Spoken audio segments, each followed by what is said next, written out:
O tema, por que Deus decidiu enviar seu Filho, mas também poderia ser cristianismo puro e simples, segundo C.S. Lewis, porque o Evangelho é simples, nós não podemos agregar nada a ele. Ele é simples, mas ele é eficaz, e é o que nós necessitamos para sermos salvos. Por que Deus decidiu enviar seu Filho? Nós temos um texto que nós sabemos de cor, talvez o segundo versículo nós tenhamos um pouco de dificuldade, mas já conhecemos. Porque Deus, vamos ler todos juntos? Porque Deus, de tal maneira que deu seu Filho unigênito, para que todo aquele que nele crê não pereça, mas tenha a vida eterna. Porquanto Deus enviou o seu Filho ao mundo para que o mundo fosse salvo por ele. Mas para que o mundo fosse salvo por ele. Mundo, pessoas, que as pessoas fossem salvos por ele. Tim Keller, ele faz uma observação que a princípio é interessante, não é mesmo? Por que Deus não poderia simplesmente perdoar todas as pessoas, ou pelo menos aqueles que mostram arrependimento de seus erros? Net, ele poderia, vou perdoar a Net pelos seus pecados, o Irene, Zé Ventura, e aí eu perdoo tudo que já fizeram por algum momento na vida, e aí não precisaria ter um preço. Ele é Deus, ele pode fazer isso. No entanto, ele não pode negar a si mesmo, a sua palavra. Ele poderia, mas Deus não é um Deus que vira as costas para a sua palavra. No entanto, Tim Keller continua, ele diz assim, porque Deus não... O próximo. Em qualquer relacionamento onde existe algum dano ou prejuízo, o custo será pago por alguém. Nos relacionamentos, há um dano, um prejuízo, alguém vai ter que pagar o custo de algo que aconteceu, um dano ou prejuízo que foi dado. Quer ver uma coisa? Se eu combinasse um jantar lá em casa e convidasse a Ana e o Vaguinho, e eles fossem, e disseram que esse pessoal comem, mas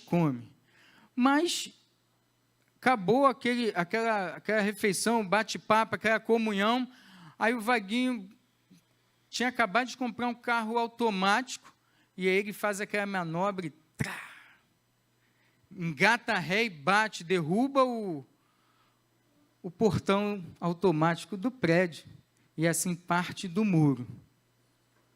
Aí eu pergunto a vocês, eu não teria que tomar algumas decisões em relação a isso?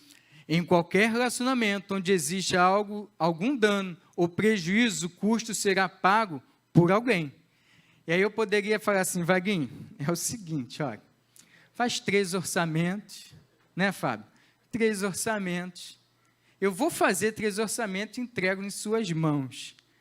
Prejuízo, um custo. Eu estaria errado?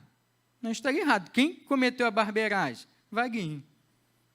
Mas eu também poderia tomar uma decisão diferente. Falar, Vaguinho, 3 batidinhas no ombro assim, e falar assim, esquenta a cabeça não, deixa comigo. Tanto uma decisão quanto a outra, alguém estaria arcando com o dano e o prejuízo, correto? Alguém estaria arcando. Então, Tim Keller não está errado quando diz qualquer relacionamento onde existe algum dano ou prejuízo, o custo será pago por alguém.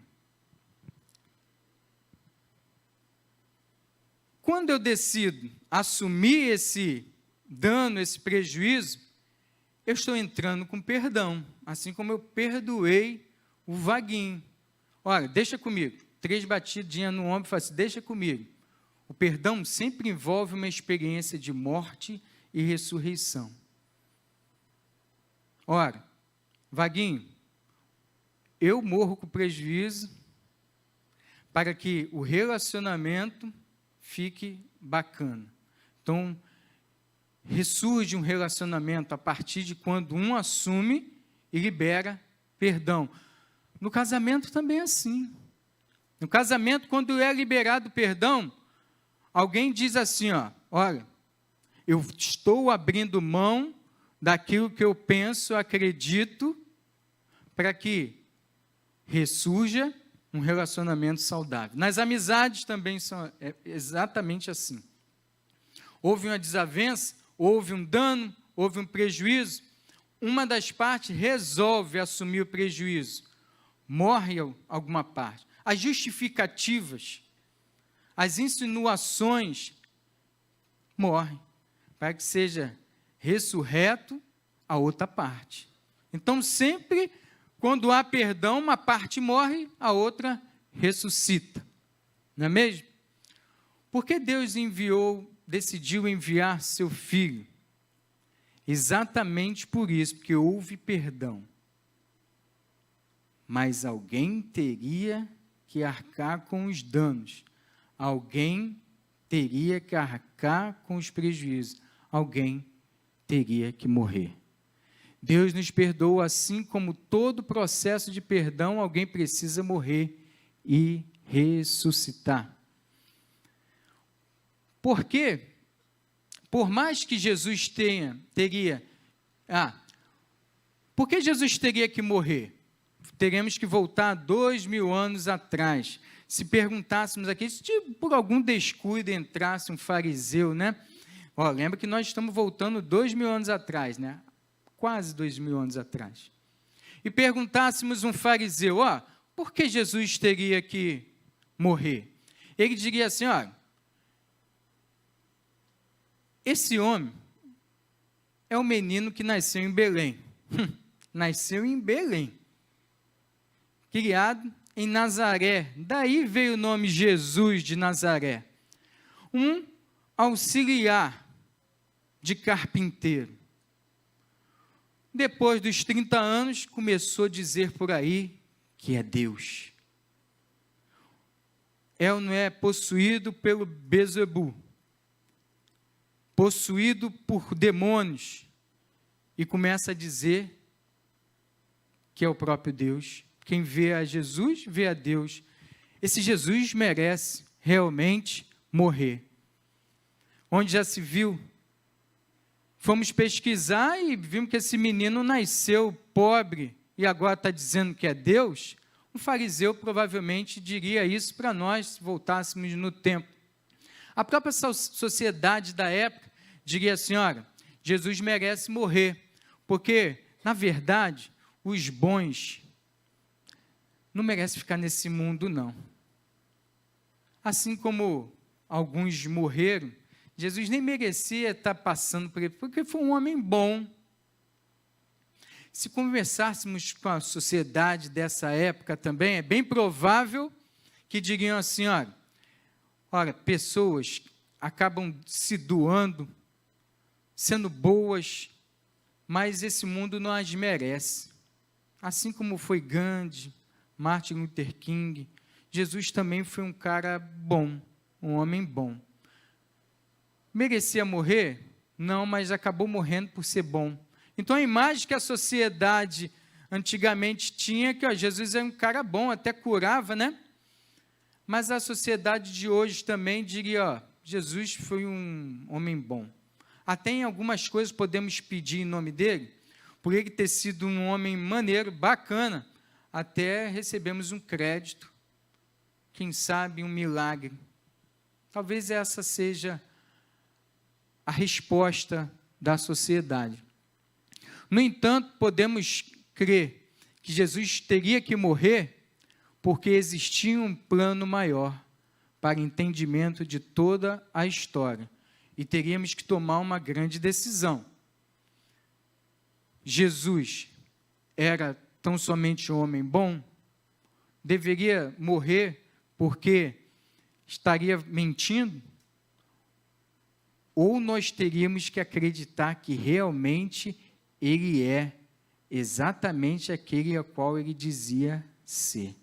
Teríamos que tomar uma decisão, que existe um plano maior. E, na verdade, foi o que nós cantamos, né, Eduardo? Cantamos aqui, Jesus, plano melhor. Se nós acreditarmos nisso, teremos que atravessar a história em 5 momentos, no qual nós iremos falar aqui essa noite. 5 momentos na história. E, na boa, a cruz é o ápice. A cruz é o ápice da história. Grave essa frase, eu sou muito repetitivo, os irmãos já estão me conhecendo um pouco melhor. Eu acredito que a aprendizagem também se dá a partir da repetição. Guarde essa frase, antes que houvesse luz, já existia cruz. Antes que você estivesse no ventre da sua mamãe, antes que Deus criasse, Ele já tinha providenciado um plano melhor, um plano maior, além daquele no qual as pessoas pensavam ser Jesus. Primeiro momento, a criação. Nós entendemos que quando Deus disse assim, ó, haja, Deus é um Deus intencional. Ele tinha uma intenção. Deus criador. E começou a ter uma harmonia quando ele cria o homem. Por quê? Deus, relacionamento de Deus com o homem foi conectado. Havia uma conexão. Eu vou pegar aqui o meu celular e vou colocar ali por alguns instantes. Eu estarei conectando a energia. Liliane, não se preocupa que eu não vou desligar a luz aqui da ornamentação. Eu sei que você está preocupada com isso.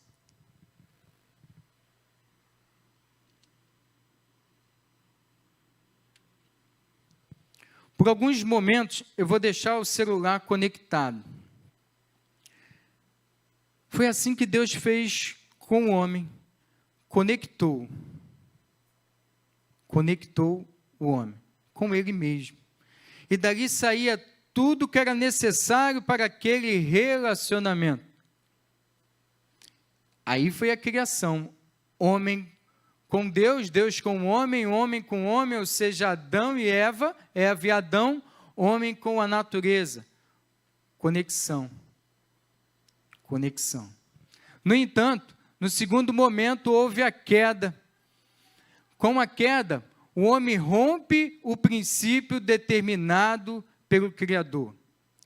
Chega um momento que ele diz assim, ó, quer saber?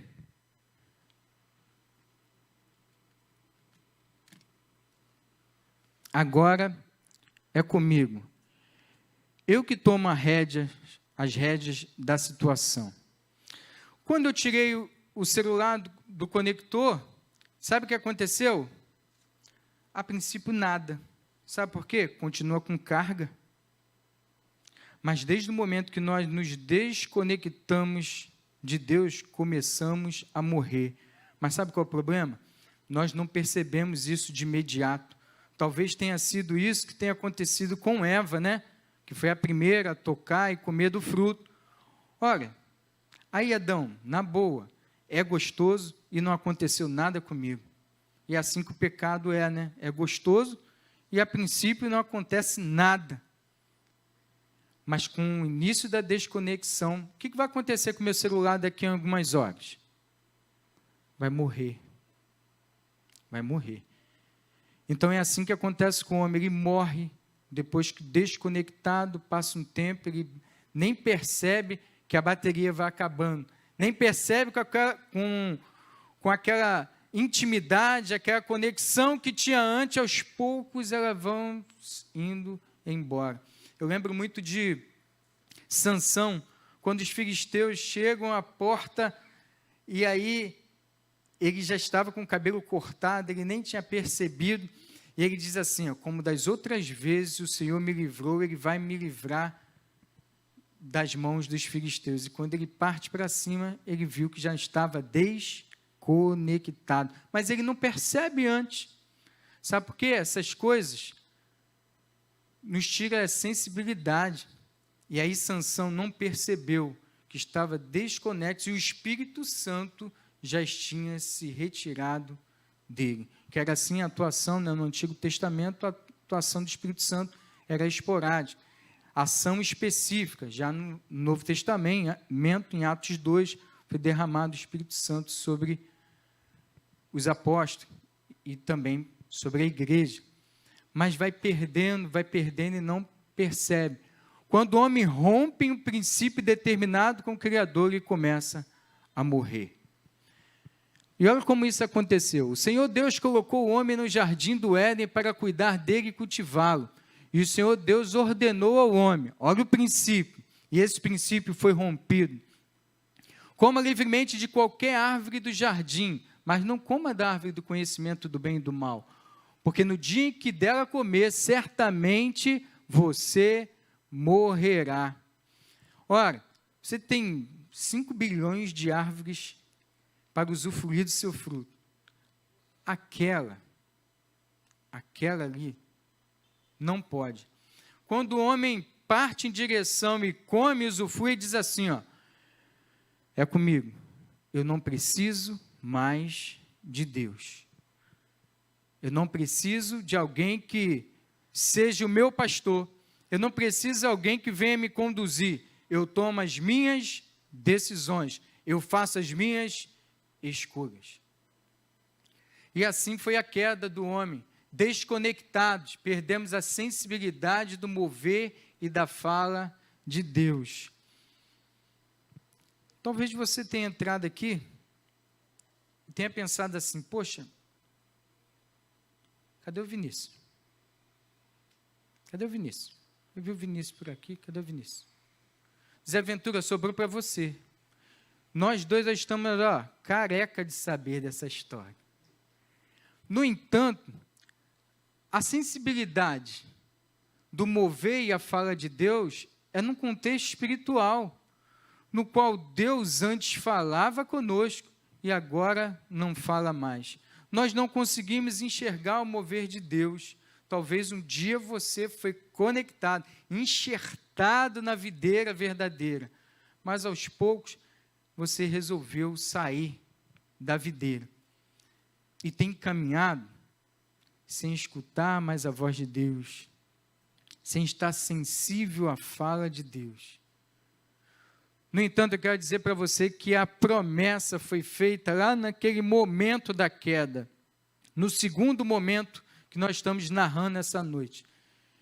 E aí o próprio Deus diz assim, ó, porém inimizade entre você e a mulher, Deus falando para a serpente, que era a representação ali do mal e da indução, da influência em Eva, e logo Eva em relação a Adão. Porém, inimizade entre você e a mulher, entre a sua descendência e o descendente dela. Este lhe ferirá a cabeça, e você lhe ferirá o calcanhar. É o máximo no qual Satanás ia conseguir. Através da sua descendência, os filhos da desobediência.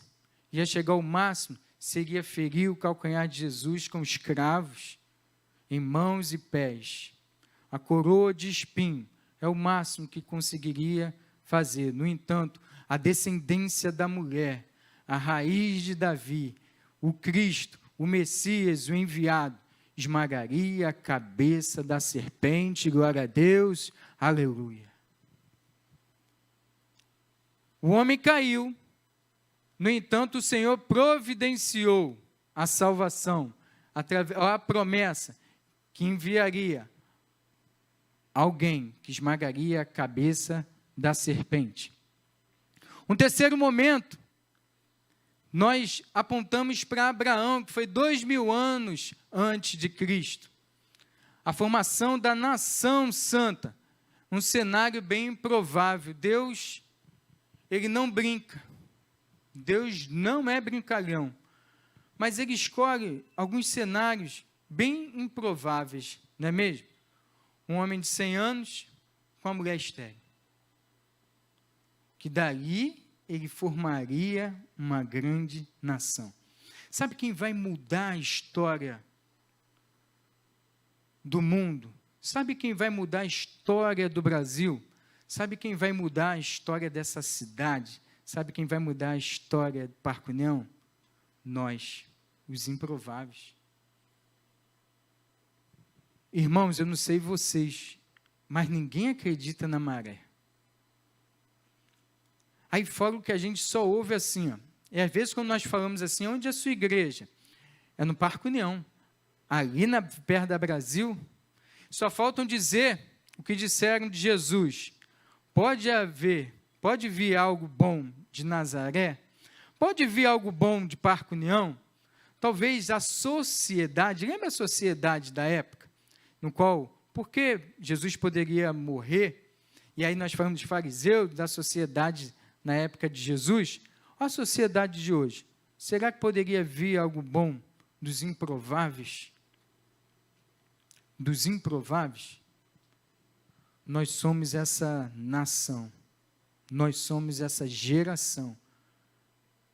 Que nós vamos mudar a situação da cidade, do Parque União, da cidade, do estado, do país, do mundo, a partir da proclamação dessa promessa, no qual Deus, há 2000 anos atrás, aliás, há muito tempo anos atrás, na época de Jesus, se voltarmos mais 2000 anos, Ele formou uma nação através de um homem, de um velho, de um ancião de 100 anos, uma mulher estéril. Não poderia o Senhor fazer muito mais através de nossas vidas no dia chamado hoje? Não poderia o Senhor agir através do seu mover e da sua fala através de nós? Um cenário improvável no qual Deus mudou. Então disse Deus: tome seu filho, seu único filho Isaque, a quem você ama, e vá para a região de Moriá, sacrifique-o ali como holocausto, num dos montes que eu lhe indicarei. Nós temos a plena certeza que essa não seria uma história que contaríamos para os nossos filhos como uma história junto com uma canção de ninar. Ora, nós contaríamos Daniel na cova dos leões, onde os leões são fechadas suas bocas, começa uma dieta espiritual ali, e aí nós contamos essa história antes de nossos filhos dormir, não é isso? Mas uma história como essa, pegue o seu filho e sacrifique-os para mim, a relação de pai e filho é muito estranha, né? Se nós pensarmos por que Deus enviou o seu filho, Giovana, por quê? Não poderia, Tim Keller disse que poderíamos fazer isso de outra forma. Mas quando começa a entendermos essa relação de pai e filho, como Deus enviaria o seu filho para morrer por alguém que não merecia? Nós começamos a entender que essas histórias de entregar o filho para a remissão de pecado, entregar o filho para que houvesse um plano maior, entregar o filho numa situação no qual há uma previsão de que Deus ia prover, é algo, no mínimo, muito estranho. Se perguntar, tem pais aqui? Pai e mãe tem aqui? Levanta as mãos. Muitos, né? Vocês lembram exatamente a canção que vocês cantavam para os seus filhos dormirem, até porque vocês estavam doidos para os seus filhos dormirem, não é mesmo? Para vocês dormirem, então, para namorar. Então, quer logo que os filhos durmam rápido. Mas talvez os seus pais cantavam uma canção para você dormir, que era um verdadeiro terror. Agora, só levanta a mão quem um dia a mãe pegou no colo e disse assim: boi, boi, boi, boi da cara preta, cadê? Quem são esses? Vocês resistiram, vocês sobreviveram a essa canção de terror. Porque, boi, boi, boi, boi da cara preta, pega esse menino vai ficar apavorado, vai para onde? Debaixo da cama. E aí depois ele bate assim, o boi já foi. Aí ele volta para a cama. Ainda tem outras, né? O negócio de cuca, não tem assim? a mamãe foi para a roça, papai foi trabalhar, a criança ficou órfã, está sozinha. Terror. Mas aí a geração vai passando, né? Vai passando, aí já vai cantando uma canção de niná.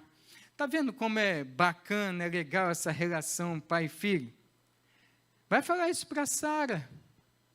Vai falar para Sara, ó, saiu para sacrificar o seu filho. Vai falar isso para ela, ela nem sabia, né? Mas imagina aquela mulher. Mas aquele homem sabia, imagina aquela angústia, que Deus tinha pedido para sacrificar o seu filho. Sacrifique-o para mim. E aí, a morte é a nossa sentença, resultado de desconexão. Essa era a nossa sentença. Essa era a sentença. E haveria necessidade de um sacrifício. Isaac disse a seu pai, Abraão, meu pai. Preste atenção nessa frase, me dá pena, sinceramente. Sim, meu filho, disse Abraão. Isaac perguntou, as brasas e a lenha estão aqui, mas onde está o cordeiro para o holocausto? Eu sei, meu irmão, eu não leio pensamento, nem tenho uma bola de cristal, mas você pensou aí, no seu íntimo, inocente, sabe de nada. Não pensou? Inocente, sabe de nada. Onde está, papai? Quando nós pensamos, vocês já começaram a ficar mais sensíveis, porque quando o pai ou a mãe pensa em uma morte de um filho ainda ser sacrificado, nós começamos a pensar assim, eita, e Deus enviando seu filho para morrer, para que o mundo fosse salvo por ele? Respondeu Abraão, Deus mesmo há de prover o cordeiro para o holocausto, meu filho. E os dois continuaram a caminhar juntos. Continuaram a caminhada, lá na região de Moriá. Até que Abraão ergue o altar, coloca Isaac, amarra, faz todo aquele procedimento, e quando ele levanta o cutelo e já começa a fazer o sacrifício, ele ouve duas coisas. Primeiro foi Deus, dizendo assim, a voz de Deus, para, não precisa fazer isso, porque eu sei que você teme a mim. Ou seja, eu sei que eu sou prioridade para você.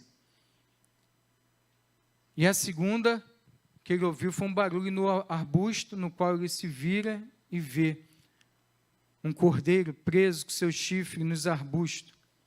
E era provisão. A provisão para que o dano, que o prejuízo fosse sanado. A voz de Deus, o som do arbusto.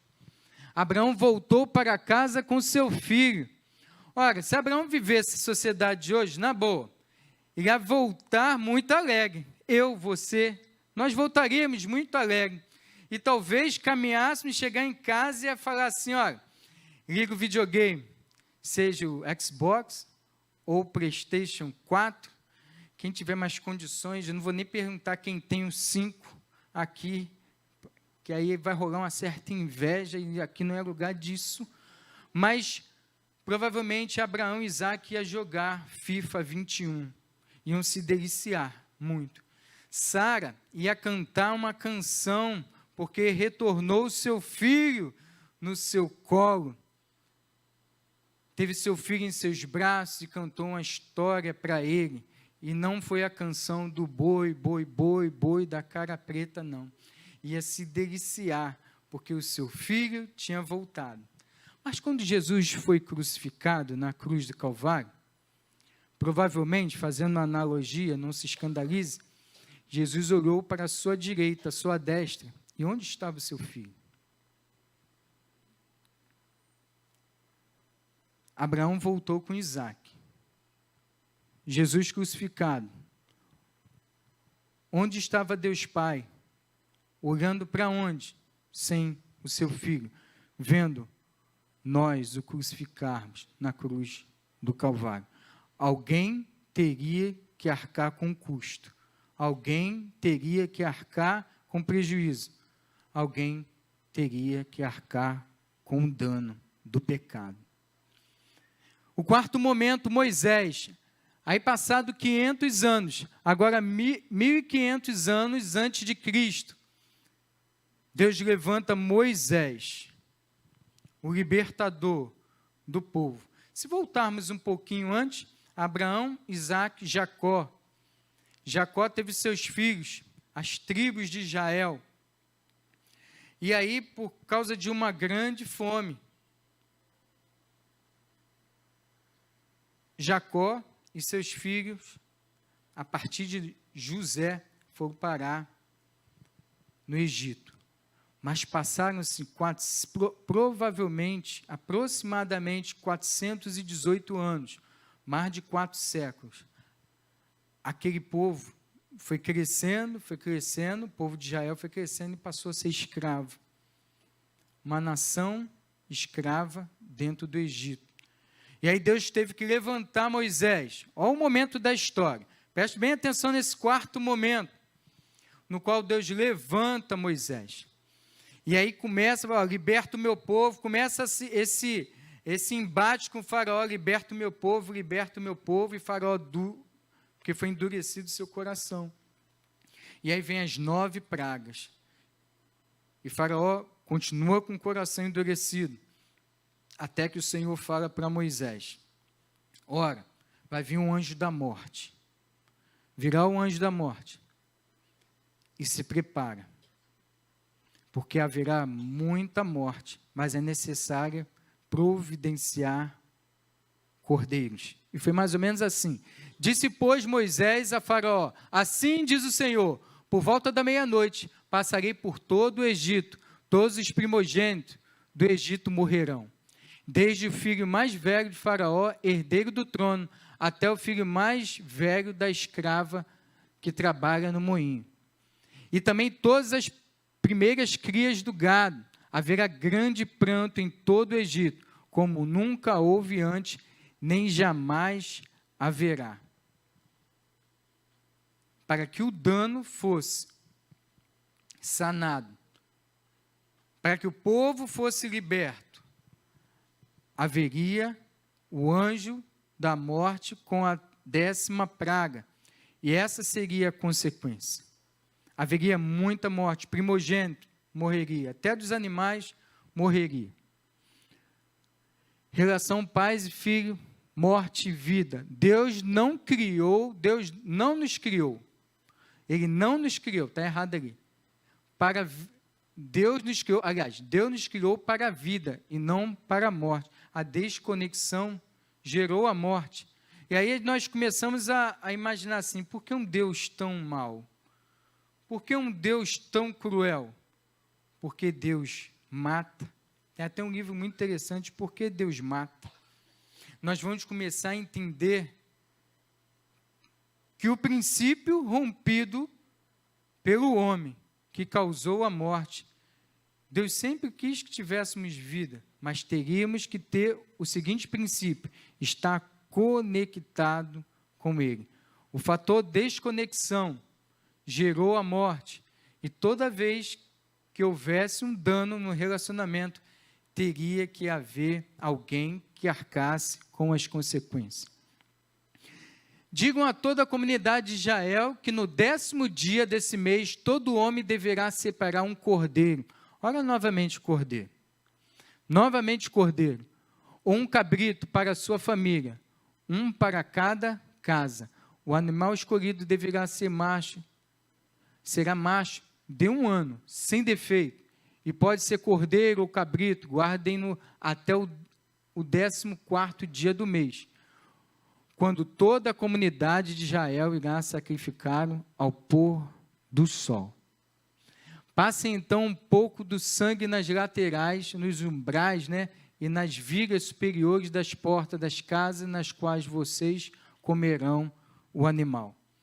Irene, havia uma ordem de Deus. O povo de Israel, que queria ser liberto, teria que cumprir agora uma ordem. Ora, haveria que sacrificar um cordeiro. Cada líder da sua casa deveria sacrificar um cordeiro para que seu primogênito não morresse.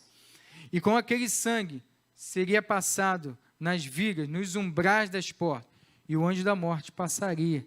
E quando chegasse à porta de cada casa, passaria e não levaria, não mataria o seu primogênito.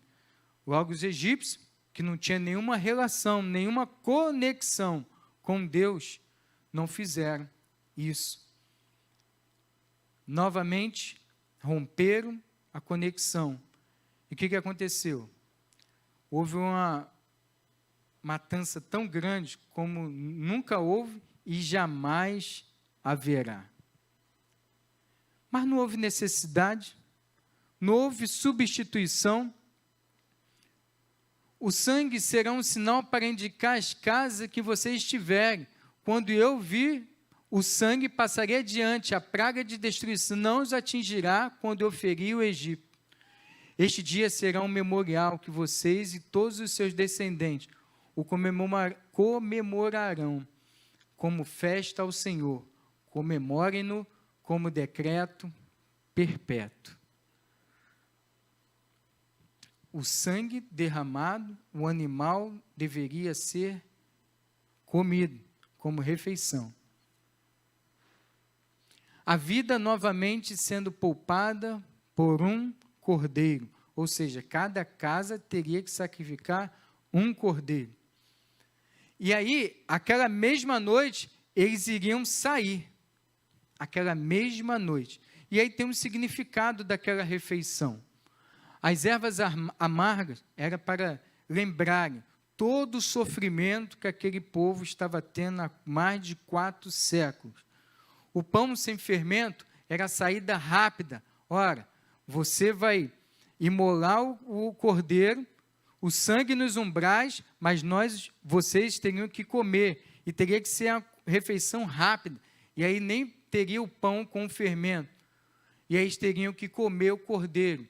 Simbolizava a vida dos seus filhos, foram substituída por um cordeiro, e assim o fizeram e foram libertos. Por 1.500 anos, anualmente acontecia a celebração, no qual era uma celebração de uma ordenança perpétua, que era a Páscoa. Por 1.500 anos, foi comemorado anualmente a Páscoa. Ao 4º momento, até que chega o 5º momento. Jesus, no qual João Batista aponta e diz assim, ó, eis o Cordeiro de Deus, pecado do mundo. Ele ia reparar o dano, ele ia resolver o prejuízo. Antes disso, Abraão disse, Josias, Abraão disse, Deus proverá. E nesse momento, o profeta João Batista está dizendo assim, ó, Deus proveu. Olha aí, eis o Cordeiro de Deus que tira o pecado do mundo. O Cordeiro em Moriá, ele serviu para que Isaac fosse vivo. Então, teve um cordeiro que foi o seu substituto. Para que Isaac vivesse, foi necessário. Os cordeiros do Egito foram sacrificados para cobrir o dano, o prejuízo de Israel. O Filho de Deus foi isso.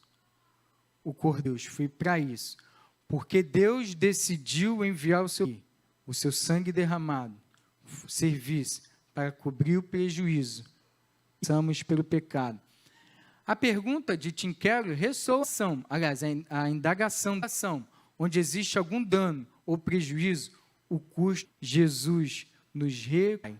Repare que eu falei com o Pai, antes ele era foi o Cordeiro, imolado, conectou novamente lá com o celular e conectar, mas vocês imaginem essa ação, que nos conectou.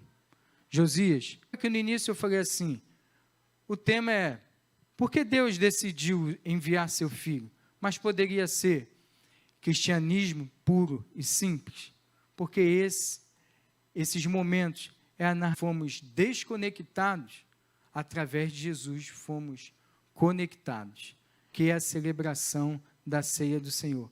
Se você foi conectado com Deus a ceiar, talvez você foi desconectado e precisa se reconciliar à cruz do Calvário. Nós vamos ficar com a canção. E é o momento de analisar o seu coração. Reflita. Por que eu quero novamente me conectar com o Senhor? Eu quero novamente estar enxertado na videira.